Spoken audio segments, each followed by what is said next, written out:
Oh man, here they come again. Here they come again.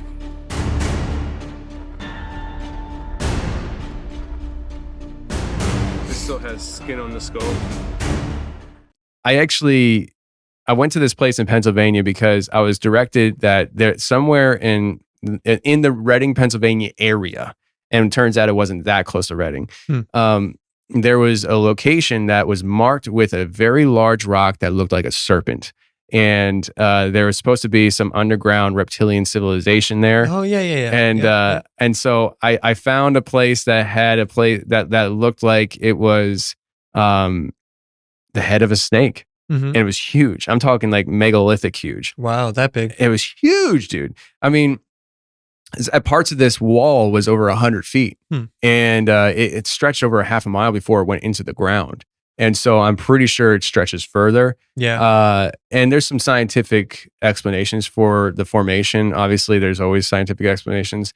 But then there's the let's get juicy with the explanation. Yeah. And long story short, we had a lot of weird things happen that day. I still got to make it into a film. I have the footage. I just haven't made it into any kind of YouTube video because I hate doing that stuff. But that night I had stopped because we got buzzed by some military helicopters. And when we kept going, I said to the guy who was filming, Ed, I said, "Are you ready to go?" And he said, "Yeah." And he has a strong Costa Rican accent. And then on audio, we hear a whisper. It sounds like a female just go, "Okay." And it was so clear. Yeah. Like I was sitting there going over the video footage in my studio in Pennsylvania, and my dad was sitting there because he was over recording for Hammerlane Legends. And he got jaw dropped. Like I looked at him and I was like, "Did you hear that?" He's like, "Yeah, I heard that." And I was like, "Dang, man." And what's crazy is that later on that night, I thought I heard a little girl talking in the dark. Oh, geez. And I was like, but Ed didn't hear it. And he was sitting right next to me. So I was like, and we were tired. Yeah, right. And I was like, it's probably nothing. I'm not going to go. I was out there for 14 hours. Yeah, like, I just want to go home now. At that point. Sorry, little girl. Good luck. You're staying out here. You're either my imagination or something I probably don't want to see. So I'm out. Right. What are you really? Yeah. Are you like one of those reptilian little girls? Yeah, right. You know, I mean, I'm out here looking for you, but I'm tabbed. You're like, I'm here. Yeah. Come find me. Yeah. You're like, yeah. No thanks. So you're doing these exploration videos and they're happening. A lot of them are outside. Yeah. And so you're like, which is interesting because we just talked about my experience with it happening outside. And a lot of times people think that traditionally, for whatever reason, our minds go haunting building, haunting inside, haunting looking through a window, doorway, corner of a room, hearing a bump downstairs or upstairs. Not a lot of people, when they start talking about hauntings, talk about outside. And that's what you're primarily doing right now. Yeah, pretty much. And I will say, you're just about to get an EVP just as easy as outside as inside, daytime as night. Like, I don't think there's any difference at all between daytime and night. I've done night investigations. Like, just for example, at the Hockomock, I've done both day and night there. And I catch just as much evidence during the day and as night. So, and as far as EVPs go, I catch just as many EVPs just talking or walking around than actually being like, okay, here we go. We're going to start an EVP session. This is EVP session number 1, Yeah. So sometimes you have to get outside of the box and be like, okay, well, so, because sometimes you can just do kind of what everyone else does, and everyone else says, okay, we have to do an EVP session. We have to close the EVP. You don't really necessarily have to do that. You just walk around, do your thing, and sometimes even just you saying something or whatever, they'll respond to you because or if you're in a place where there's a certain amount of history of whatever that story is, if you talk about that story or something that maybe will trigger them to say something, that can help too. Yeah. Yeah. Did you go to Hockomock Swamp knowing that there was crazy stuff happening, or did you just kind of like, oh, it's a swamp, let's go check it out? Yeah, so that place is well known. It's part of the Bridgewater Triangle. For anyone who doesn't know what the Bridgewater Triangle is, it's a huge triangulation area in southeastern Massachusetts that contains about 5 to 6 towns. And it's not an exact science. Obviously, there's paranormal things that happen outside of the triangle, but it seems to be an area where there's a large concentration of paranormal things happening. And it's weird because it's not just like, it's not just ghosts, it's cryptids, it's UFOs, it's Puckwudgies, which are this little mythical creature. I don't think they're mythical. I think they're real. Didn't you see one in the first episode you were on? What was it that you saw? Was it a Puckwudgie? My uncle saw a Puckwudgie. Yeah. Yes. I've never seen one personally, but my uncle saw one. Yeah. Like, they're basically like anywhere from a 2 to 4 foot tall creature, completely covered in hair. They can appear and disappear. They have the ability to like disappear. They're known as tricksters. Depending on the Native American culture you're talking about, some of them, there's good ones and bad ones. Other ones, they're just bad. So it's kind of a confusing thing. I don't really know if there are some that are good, if some that are bad, or if they're just all bad. But they like to play tricks on people. Sometimes they can lead you to your doom, stuff like that. They've known to like children, which I think is kind of weird. I don't know why or for what purpose. I've definitely caught a couple Puckwudgie EVPs for sure. Really? Yep. And a couple spirit box responses where I've asked about Puckwudgies and they responded. One time I asked if anyone was there in the Hockomock and they're like Puckwudgies. What? Yeah. Yeah. In the spirit box. Which wow. I highly doubt a radio station's going to say the word Puckwudgie. So like, it's, yeah, it's, you're like, whoa, that's pretty verifiable. And not only that, I've gotten the word bank when asking about them, I've gotten the word bank and spirit box response little, which is another word for them, like a little person, little. They're basically in Native American culture, they're known as different names throughout depending what tribe you're talking about. So in New England, they're called Puckwudgies, basically a troll-like creature. These things are wild, absolutely wild. And they're all over Southeastern Massachusetts without a doubt, for sure. So, all right, on the top, and we're going to bounce around here, but I mean, we brought Puckwudgie. What is your thought on this? Because you mentioned how it's a creature, but it disappears. Yeah. So, I mean, you look in these topics, you go out investigating. What is your vibe as to how you view this stuff? As far as like, and it could be what we're talking about might be different, but like when it comes to the Puckwudgie, do you think it's a little physical creature running around, or do you think it's more of an entity running around, or how do you view it? I think it's kind of like Bigfoot in a way, because it's both, because it seems like physical because you can see it, but then there's other moments where it literally disappears in front of your eyes, and they leave physical evidences too. Correct. Right. Yep. And not only that, the Puckwudgie stuff goes back a long time, kind of like with Sasquatch with Native American culture. It kind of goes back a long time. Same thing with Puckwudgies. There's a quick little story I know about Puckwudgies and the Wampanoags. Like the only one story I could find that's like a positive story about Puckwudgies, which I think is interesting. So basically what happened, allegedly, is a Puckwudgie came to a Native American Indian. It's like, please, my wife is hurt. She's injured. And so he brings him to this place, and it looks like a totally different place than what he's used to, kind of like a magical place or something. I don't know if they went through a portal, something. Love it. Yep. So he, heals or fixes up the woman Puckwudgie or whatever, and the Puckwudgie thanks him, and that's the story. Wow. But that's the only good story I could find. There's not a lot of good stories. Usually it's like, they lead you to your death or something, or something like that. So that's terrible. Yeah, there's not a lot of good about them. I mean, like, it's like, I think if it's a giant creature, it's terrifying. If it's a little creature, it's terrifying. What we need is just human-sized creatures, and maybe it won't be so terrifying. Something that just looks like a human, and you can't even tell that it's like, anything what's else. Up, bro? Yeah. With your beard and stuff, maybe you're the creature. Yeah, that I'm talking right. about. To them, probably. They're like, oh, who's this? Yeah. What is this? This guy, let's check him out. He might be one of us, Yeah. That's interesting. So, Puckwudgies in Hockomock Swamp. Yeah, yep. Hockomock Swamp, Freetown State Forest, everywhere, like anywhere in Southeastern Massachusetts, generally. So what have you been uncovering in Hockomock? Man, there's so much. I mean, obviously, countless Class A EVPs. One time, I'll tell you about one time specifically because it was just weird. So I'm walking down the path, I get that like creepy feeling, like I'm being watched or something like that. Just anyone that's ever done any sort of paranormal investigation or searching for Bigfoot, and if you've ever had that feeling, you know what I'm talking about. It's that feeling. So I'm just like, why am I feeling this? So I start going down, walking down. I mentioned it on camera that I'm like, I kind of feel creeped out. And the next section of like pathway that I walk, I catch an EVP that says 2 words, Phill, here. Like meaning, like I would assume meaning stop. Like I'm here. Like I'm right in this spot right here, which is, and it sounded like the Puckwudgie voice that I caught like over a year ago in that same area. So I'll tell you about that too. So I was with my little cousin. He's a kid, 12, 13 years old, which is interesting because Puckwudgies allegedly like children, or I don't know, they seek children out. I don't know if they steal them, want them. I don't know why, but they like children. So we're in the Hockomock Swamp, and I didn't even film it.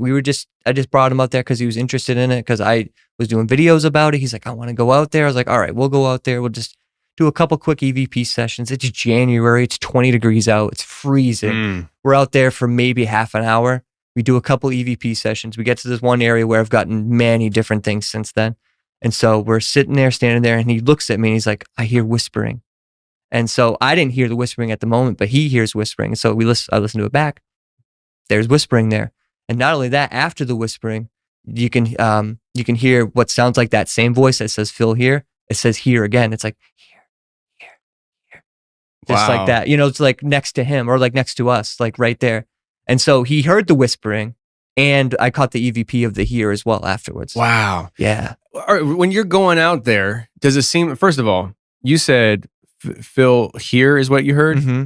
So what you thought, what your logical conclusion was, is not what I was thinking. What were you thinking? I was thinking like something talking and saying Phill is here, because you go there so often. Oh, yeah. That it's almost like talking to others, and it's like Phil's here. Yeah. Phill here. Oh, that's even creepier because they know. They know my name. Clearly. Clearly. Oh my gosh, dude. Yeah. So, shoot, I forget where I was going to go with that other thing though. You mentioned about hearing the whisper. It's gone now. This escaped me. Yeah. There's so much about the. So yeah, the Hockomock Swamp. When you go out there, do you feel like how often are you catching EVPs when you go out there? Is it every time, or is it a lot at least? As far as EVPs, I would say on average, it probably averages out to one a video. Wow. Probably something like that. That's a treasure trove. Oh my God, this place is unbelievable. I've caught another EVP where I can't verify that, like who these people are that are talking, but I think it was 2 Native American women. Really? Yeah. So I'm walking down the path, and the first woman, or first voice, I should say, it sounds like a woman, says, what a man, or what a man. I'm not sure if they mean like, what is that a man, or what a man, like, oh wow, look at that guy.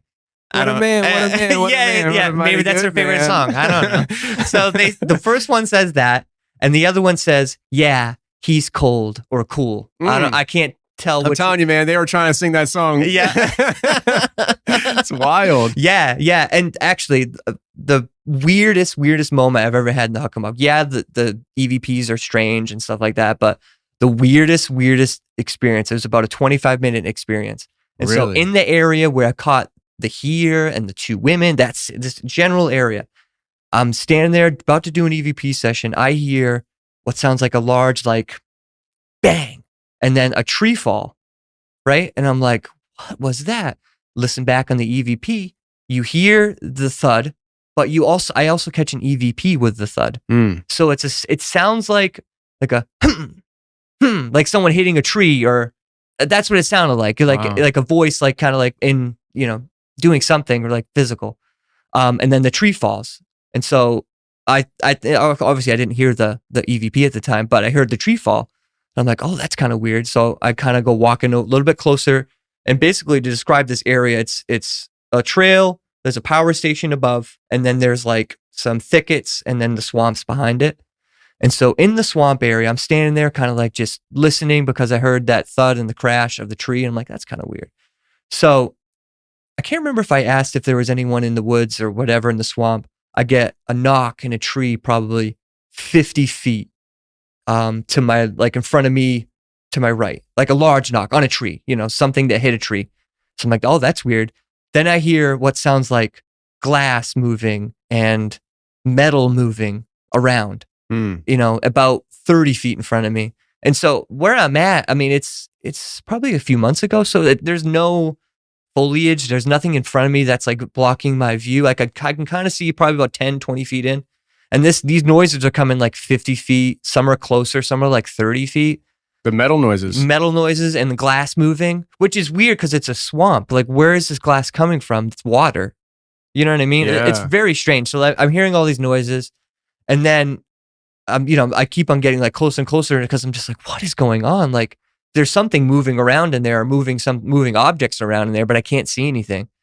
And so a couple more noises happen, and then I go down around the pathway, kind of near where I got those 2 EVPs to the 2 women, and I'm standing there. And I hear another a large thud, and what sounds like a beeping noise.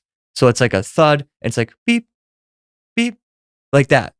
And I was like, what? So the only thing, logically, I'm like, okay, maybe, just maybe a drone fell in there and someone's trying to get it out. But these thuds that I'm hearing are loud. It sounds like someone's taking like a baseball bat or something large and hitting it against a tree. That's how large, it's loud. And then not only that, I'm hearing like metal crinkling, metal crashing, like metal bump, like hitting tree, like, and it, like I said, it's swamp. There's no way. Yeah. There's no way there's no one in there. How often do you run into people out there? Maybe if I'm lucky, every other time. Yeah. There's hardly. Maybe some people walking. It's not crowds? No, never. I've seen, on average, maybe I'll see one other person. Most of the time, I don't see anybody. You know? Wow. There's a couple like walking trails throughout the swamp. One of them is like a power line thing that they build power lines through, so they filled it in a little bit. So that's the only way you can kind of like walk around. And then there's a couple old roads, and the rest of it's just swamp. Wow. Yeah, the Hockomock Swamp is probably the place I've been to the most, for sure. That's the place where I saw the wolf sighting I had. We can talk about that too. Yeah, but before we go into that, yeah, I got so much to talk about. Let's pull it back to the metal portal doors opening, because that's absolutely. What I'm thinking. I thought the same thing, because we were talking this about before the show about the guy you had on. What was the Martin Groves? Martin Groves with the LBL. Yes. Yeah. When he said the metal crinkling thing about like the portal, whatever. Yes. I've heard the same kind of stuff in the Hockomock Swamp. Wow. Same kind of stuff. Really? The metal crinkling. I've heard that multiple times. Not even just that one time. Another time I was out there at night. Same thing. Just, it sounds like aluminum or something. Just like someone crinkling. And 20, 30 feet away. And I know there's no one out there. You know what I mean? We would see somebody. You know, very unexplainable. I don't know what to make. And you said this happened for 25 minutes-ish? Mm-hmm. Is it the only time you ever heard the metal? I've heard the metal twice. One time at night, where it was just like a one-time thing, and then this other time where it was like a 25-minute like thing, and then so the one time it was shorter, it was during the day or night? Night. And then the long time was during the day. Yeah. Wow. During the day. I think Martin, his door sound was during the evenings. I think he was working his way back to the campsite. Interesting. So yeah, I mean, it kind of goes in with what you're talking about, how you're going day, night, getting activity. It doesn't matter. And that's the idea, is like, for me, you don't need to be doing this stuff at night, because they don't adhere to a certain time frame. Like, I know the witching hour, 3:00, but it's in the name, witching hour. Witches doing witchy things.